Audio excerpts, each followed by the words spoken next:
Hello everyone, कैसे हैं आप सब। यूपीएससी गाइड में आपका स्वागत है। आज की जो डेट है वो है 30 जुलाई है। और हम देखेंगे द हिंदू न्यूज़पेपर में क्या क्या प्रीलिम्स पॉइंट ऑफ व्यू से इंपॉर्टेंट न्यूज़ कवर थी आपके लिए।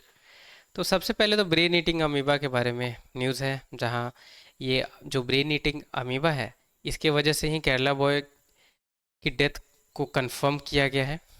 तो हम सबसे पहले देख लेते हैं ब्रेन ईटिंग अमीबा के बारे में।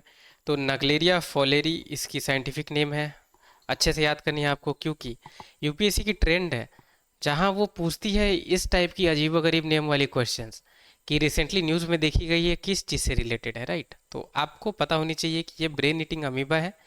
तो आप इसे अच्छे से याद कर लें, राइट। और अब ये ब्रेन ईटिंग अमीबा है, ये मिलती कहाँ है? तो वर्म जो फ्रेश वाटर बॉडीज रहती हैं, जैसे रिवर हो, लेक्स हो, हॉट स्प्रिंग्स हो, या वार्म वाटर जो डिस्चार्ज होती हैं ऐसी बॉडीज में, जैसे इंडस्ट्रियल या पावर प्लांट्स के द्वारा, तो वहाँ ये अमीबा को देखा गया है। अब ये ह्यूमन में कैसे चली जाती है? तो जब कोई इंडिविजुअल है ऐसी बॉडीज में, अगर वो बात करते हैं तो नोज के द्वारा, थ्रू नोज ये ह्यूमन में इंड्यूस हो जाती है, ह्यूमन बॉडी में। तो ये रही ब्रेन ईटिंग अमीबा। अब दूसरी न्यूज़ है कि अभी देख सकते हैं आप, 26,000 फैमिलीज को इवैक्यूएट की गई है जो गोदावरी फ्लड प्लेन्स है वहाँ से। तो अब हम गोदावरी के बारे में देख लेते हैं। गोदावरी क्या है? तो सेकेंड लॉन्गेस्ट रिवर है गंगा के बाद, ठीक है। तो सेकेंड लॉन्गेस्ट रिवर है और थर्ड लार्जेस्ट इसकी बेसिन है इंडिया में। जो रिवर की बेसिन होती है, राइट, तो वो थर्ड लार्जेस्ट है। 10% यानी 10% इंडिया की टोटल जियोग्राफिकल एरिया को ये कवर करती है। अब ये ऑरिजिन कहाँ से होती है, सोर्स क्या है गोदावरी रिवर की? तो टिम्बकेश टिम्बकेश्वर, नासिक, महाराष्ट्र। तो टिम्बकेश्वर, नासिक, महाराष्ट्र इसकी सोर्स है। और कौन कौन सी स्टेट से ये फ्लो करती है? तो महाराष्ट्र है, तेलंगाना, आंध्र प्रदेश, छत्तीसगढ़, उड़ीसा। फिर बाद में ये बे ऑफ बंगाल में ये रिवर ट्रेन हो जाती है, एंड हो जाती है वहाँ। तो ये आप स्टेट याद रख सकते हैं। आपसे पूछ सकती है यूपीएससी, अगर ये बेसिक पे ना पूछे तो पूछे कौन कौन सी स्टेट से फॉलो करती है, बहती है कौन कौन सी रिवर से, सॉरी कौन कौन सी स्टेट से बहती है। तो महाराष्ट्र, आंध्र प्रदेश, तेलंगाना, छत्तीसगढ़ और उड़ीसा आपको याद रखनी है। Godavari is the largest in peninsular India and has been dubbed as Dakshin Ganga. तो इसे दक्षिण गंगा भी कहा जाता है ये रिवर को। अब हम मैप में देख लेते हैं कहाँ है ये गोदावरी। तो ये देख सकते हैं, ये है गोदावरी रिवर, ठीक है। कुछ और रिवर्स भी हैं, अब मैप में है तो देख लेते हैं उसे भी। ये है नर्मदा, इधर है माही, इधर ताप्ती, इधर कृष्णा रिवर आप देख सकते हैं, पेनार रिवर देख सकते हैं, पल्लार रिवर, कावेरी, और केरला में आपको पता है कि पेरियार रिवर है, राइट।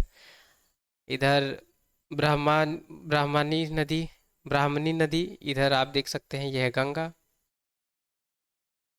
ठीक है। तो आप ऐसे नॉर्थ टू साउथ भी आप चाहें तो याद रख सकते हैं। नर्मदा है, तापी है, राइट, गोदावरी है, कृष्णा है, पेनार, पलार, कावेरी, और लास्ट में इधर पेरियार रिवर। अब मैं आपको बता देता हूँ कि आपको अच्छे से कुछ रिवर्स को याद करके जानी है माइंड में। ब्रह्मपुत्र, कावेरी, कृष्णा, गोदावरी और गंगा, ठीक है। ये पांच जो रिवर है ये बहुत इंपॉर्टेंट रिवर है और यूपीएससी जनरली फ्रेम करती है इन पे ही क्वेश्चन। और ये पांचों रिवर, हालांकि ये पांचों रिवर न्यूज़ में बहुत प्रोमिनेंट है इस ईयर। तो आप अच्छे से इसे करके जाएंगे। तो क्या क्या करके जाएंगे? ट्रिब्यूटरीज, ठीक है, कहाँ से ऑरिजिनेट हो रही है। तो ये दो चीज़ हैं इंपॉर्टेंट, ये आप अच्छे से करके जाएंगे। और कौन कौन सी सिटीज़ ये पर्टिकुलर जो रिवर है इसकी इसके बैंक्स पे है वो। तो ये तीन चीज़, और आप ये रिवर की मैप अच्छे से याद करके जाएंगे। अब ये सेंसस के बारे में एक आर्टिकल आई हुई है। आपको पता है कि ये हमारी जो 15वां जो सेंसस थी, 15th जो सेंसस थी, जो 2011 में हुई थी। उसके बाद आपको पता है कि हर 10 साल के बाद सेंसस कंडक्ट होती है, राइट। तो 2021 में हमारी 16th सेंसस आनी चाहिए थी, जो अभी तक नहीं आई है। उसी पे ये न्यूज़ थी। तो हम देख लेते हैं सेंसस के बारे में। अभी से कंडक्ट कौन करता है? तो office of registrar general and census commissioner, जो मिनिस्ट्री ऑफ होम अफेयर्स के अंदर आते हैं। पहली सिंक्रोनस सेंसस कब कंडक्ट की गई थी? तो 1881 में, बाय डब्ल्यू सी पोल्डन, जो सेंसस कमिश्नर थे उस टाइम।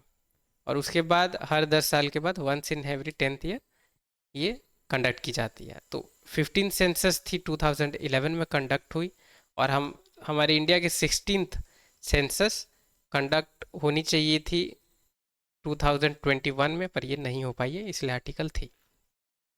अब कॉड की ये मीटिंग हुई है, ये जो कॉड है इसे हम देख लेते हैं। और कॉड ने की मीटिंग्स में ये आउटकम निकली है कि जो वायलेंस हो रही है अभी यूक्रेन में, गाज़ा में, म्यांमार में, इसे स्टॉप कर देना चाहिए, एंड कर देना चाहिए। तो quadrilateral security dialogue, QSD, commonly known as Quad, अब ये स्ट्रेटेजिक सिक्योरिटी डायलॉग है, आपको याद रखनी है, कोई इंटरनेशनल बॉडी या रीजनल बॉडी नहीं है, ये सिक्योरिटी डायलॉग है। किसके किसके बीच में? तो Australia, India, Japan, United state, ठीक है। तो ये 4 कंट्रीज में है ये डायलॉग।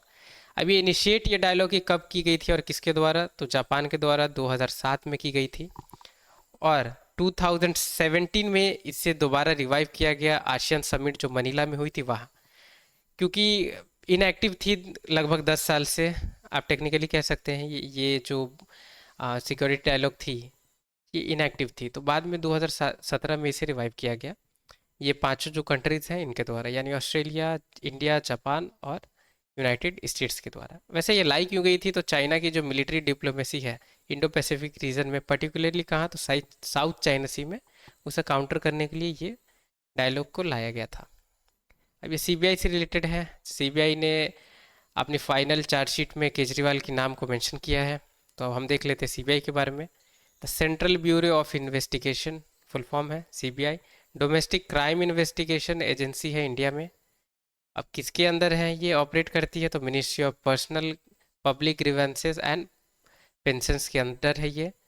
सीबीआई को एग्जाम्प्ट किया गया है राइट टू इंफॉर्मेशन एक्ट में, तो इसीलिए जनरली ये न्यूज़ में रहती है, राइट, कि राइट टू इंफॉर्मेशन एक्ट के प्रोविजन से इसे एग्जाम्प्ट किया हुआ है ये बॉडी, इसलिए। अब the central bureau of investigation was set up in 1963 by resolution of ministry of home affairs. तो सबसे पहले ये मिनिस्ट्री ऑफ होम अफेयर्स के द्वारा लाई गई थी, बाद में ये लेटर ट्रांसफ़र कर दी गई मिनिस्ट्री ऑफ पर्सनल को 1963 में। आपको याद रखनी है कि सबसे पहले होम अफेयर्स के अंदर थी, बाद में ये मिनिस्ट्री ऑफ पर्सनल के अफेयर इसे ट्रांसफ़र कर दिया गया। अब ये किसके रिकमेंडेशन से लाई गई? तो संथानम कमेटी के द्वारा ये बॉडी बनी है। एक और बॉडी के लिए ये कमेटी फेमस है, वो है central vigilance commission, right, CVC के लिए भी ये फेमस है ये कमेटी। अब CBI is not a statutory body, याद रखनी है, ठीक है, क्योंकि यहाँ साफ साफ देख सकते हैं आपकी रेजोल्यूशन के द्वारा ये बनाई गई थी। और पावर कहाँ कैसे मिलती है सीबीआई को? तो Delhi special police establishment act 1946, इससे पावर मिलती है इस बॉडी को। ये मेन इन्वेस्टिगेशन एजेंसी है सेंट्रल गवर्नमेंट की, ठीक है। और इसे चेयर कौन करते हैं? तो डायरेक्टर कौन है सीबीआई के? तो इंस्पेक्टर जनरल ऑफ पुलिस। अब हम ये देख लेते हैं एक अनआर्म्ड व्हीकल के बारे में न्यूज़ है। MQ-9B यूएस की अनआर्म्ड एरियल व्हीकल है ये। अब आपको ये इसे समझना होगा कि ये कौन सी, सबसे पहले तो ये किस कंट्री ने इसे डेवलप किया है? तो यूएस ने इसे डेवलप किया है। क्या है? तो अनआर्म्ड एरियल व्हीकल है, क्योंकि यूपीएससी की ट्रेंड है, पूछ सकती है, रिसेंटली न्यूज़ में देखी गई है, ये क्या है, किस चीज़ से रिलेटेड है, या कौन सी कंट्री से, कौन सी कंट्री के द्वारा ये MQ-9B मैन्युफैक्चर्ड की गई है। तो आपको पता होनी चाहिए कि ये यूएस के द्वारा मैन्युफैक्चर्ड की गई है, और MQ-9B ये अनआर्म्ड एरियल व्हीकल है। तो ये इमेज में आप देख सकते हैं, अनआर्म्ड है ये, ठीक है। प्रोजेक्ट टाइगर के रिगार्डिंग न्यूज़ है कि ये रिपोर्ट आई है कुछ कि project tiger will displace 5.5 lakh tribals, ठीक है। तो हम देख लेते हैं प्रोजेक्ट टाइगर अभी क्या है। तो project tiger wild life conservation movement है, जो जो लाई गई थी इंडेंजर जो टाइगर्स है उन्हें प्रोटेक्ट करने के लिए। अब ये प्रोजेक्ट थी, ये इनिशिएट की गई है मिनिस्ट्री ऑफ इन्वायरमेंट के द्वारा 1973 में, याद रखनी है। अब project tiger was initiated to protect Bengal tigers and its habitat. तो जो बंगाल टाइगर्स हैं इसे प्रोटेक्ट करने के लिए ये पर्टिकुलर प्रोजेक्ट को लाई गई थी।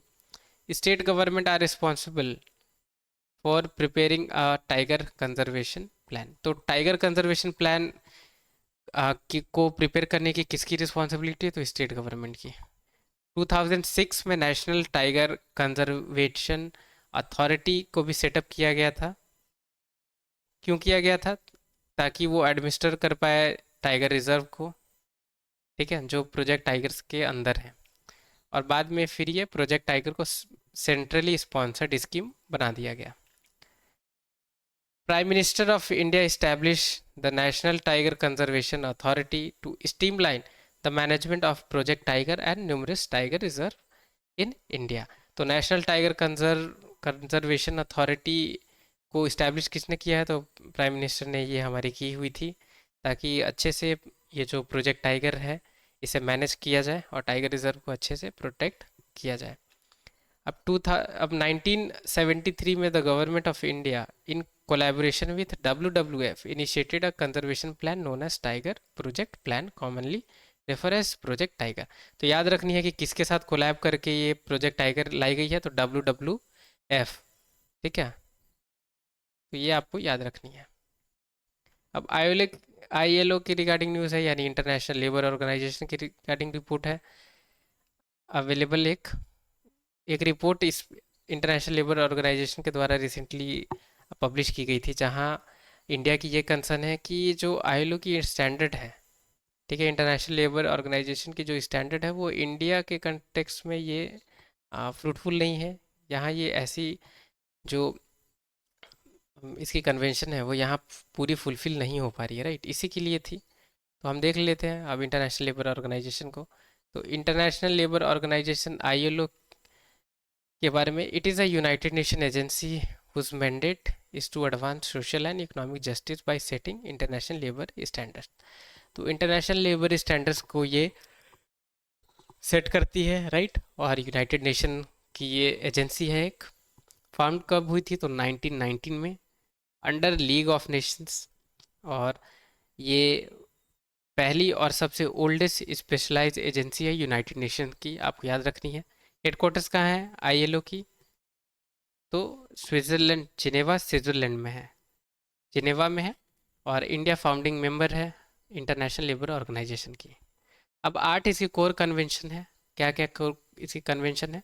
तो वो force labour convention, abolition of force labour convention, equal remuneration convention, discrimination employment occupation convention, minimum age convention, worst form of child labour convention, ठीक है। और दो और है, freedom of association and protection of right to organise convention, right to organise and collective bargaining convention. तो ये 8 है, जिसमें से ये 6 ऊपर वाली, ये जो 6 है जिसे इंडिया ने रेक्टिफाई किया हुआ है, ठीक है, जिसे साइन किया हुआ है। तो force labour, abolition of force labour, equal remuneration, फिर discrimination convention, minimum age convention या worst form of child labour convention, तो ये 6 इंडिया ने साइन किया हुआ है। फ्रीडम ऑफ एसोसिएशन और राइट टू ऑर्गेनाइज, ऐसे शॉर्ट फॉर्म में अभ्यास कर सकते हैं, ये दोनों कन्वेंशन इंडिया ने साइन नहीं किया है।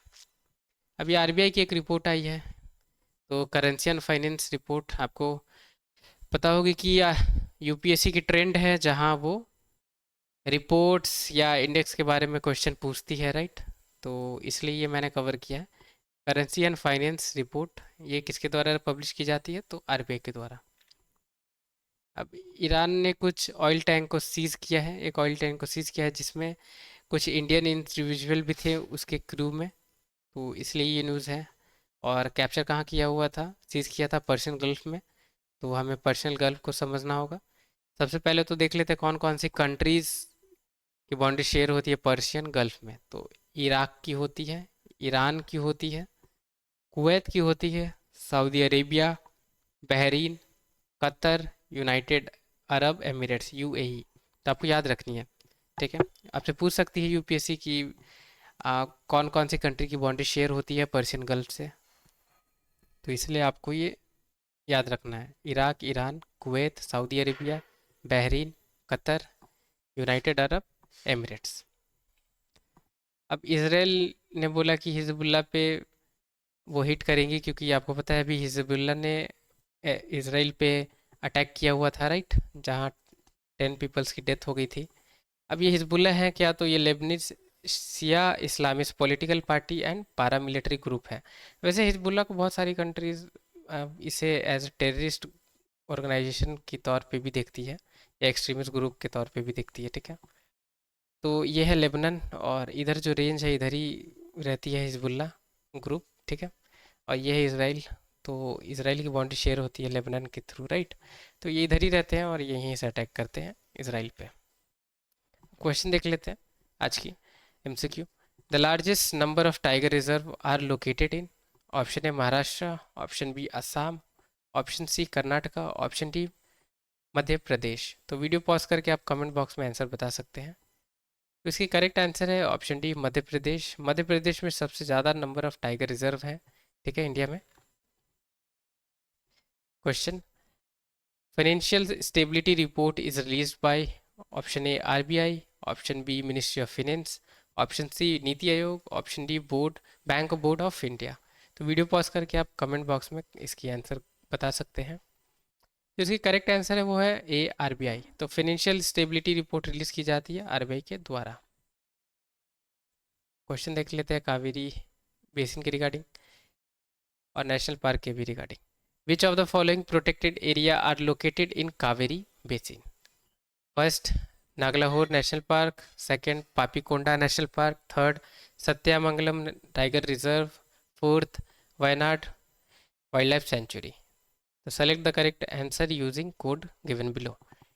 Option A 1 and 2 only, option B 3 and 4 only, option D 1 3 and 4 only, option D 1 2 3 and 4। तो वीडियो पॉज करके आप कमेंट बॉक्स में इसके आंसर बता सकते हैं। तो इसकी करेक्ट आंसर है वो है सी, ठीक है। तो कावेरी बेसिन में ये तो नागलाहोर नेशनल पार्क है, सत्यमंगलम टाइगर रिजर्व है, और ये वायनाड वाइल्ड लाइफ सेंचुरी है। तो आपको ये याद रखनी है, ये यूपीएससी की पूछी हुई क्वेश्चन है प्रीलिम्स की, ठीक है। और कावेरी बेसिन वैसे भी कावेरी रिवर न्यूज़ में भी है, तो आपको पता होनी चाहिए ये। तो आप हो सके तो आप ऐसा कर सकते हैं, एक बार ये नागलाहोर जो नेशनल पार्क है इसे एक बार गूगल पे एक बार ज़रूर आप चेक करें, ठीक है। क्योंकि हो सकती है कावेरी रिवर के बारे में ना पूछ के आपसे ये Nagarhole wild life, sorry, Nagarhole national park है इसके बारे में पूछ सकती है। Thank you so much video watch करने के लिए। वीडियो पसंद आई होगी तो लाइक ज़रूर करें। चैनल पर नए हैं या अभी तक सब्सक्राइब नहीं है तो प्लीज़ चैनल को सब्सक्राइब करें। टिल द टाइम के लिए take care, have a great day ahead.